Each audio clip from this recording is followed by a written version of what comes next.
Hi, I'm Carla Sylvester, Education Manager for Martha Stewart Crafts. I'd like to show you some punches that look and act a little differently from a regular craft punch. We're all familiar with a regular craft punch that just punches out a simple shape. When you flip it over, you see where the punch will actually punch the shape. You see your paper when it goes into the tool. And when you punch, you hear that snap, and you get your simple punched piece. We have a few punches that are a little different from that, and that's what I'd like to show you. First is our pop-up punch. A few of our designs come in this pop-up effect, which is really nice because it gives you something a little different. When you flip it over, though, it doesn't look like a regular craft punch, and you don't really see your paper when it goes in. And when you depress the lever, you don't hear that snap. You hear more of a crunch sound. When you take the tool away, you are left with just what the tool describes, a pop-up punch. So you can actually pop up those little petals and get a nice effect that's different from a regular craft punch. I've had some people ask me, well, what do I do with this kind of a punch? We have one example here. This little card uses a row of these pop-up hydrangeas. So that's one thing you could do, is punch a whole border of hydrangeas, and you could use that on the bottom of a scrapbook page as a border, or you could wrap it around a candle as a decorative element on a votive. And you could even cut out, say, one of these flowers and mat that on a contrasting color and use that as a decorative element on one of your projects. I've also been asked, well, what do I do about that hole that punches out in the middle? Just like anything with crafting, you can do whatever you like with it. Just let your creativity take hold. You could leave it as it is. You could place a little jewel gem over the center of it, as we did here, or you could embellish it with embroidery floss or even ribbon. So that's some ideas for the pop-up punch. Now, I'd also like to talk about our double punches. And this is one of our most popular double punches, the Scalloped Heart. You see that it does have that heart shape, but it also has this additional detail, this kind of lacy edge to it. So this is what we call a double punch. And you'll see that it looks and acts, again, a little differently from a regular craft punch. Kind of like that pop-up punch, you hear a crunching sound.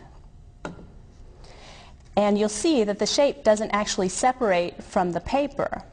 And there's a reason for that. Because it's a double punch, it's punching out not only the exterior shape, but also this additional detail inside the shape.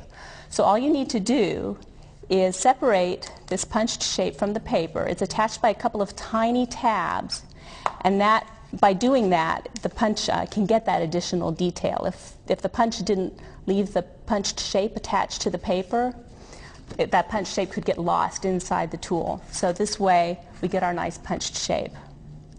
The Skull and Bones punch is another that works in the same way. It's a double punch, and when you flip it over, you see kind of a skull and you don't see the bones at all. And so some people think, gee, it must be defective.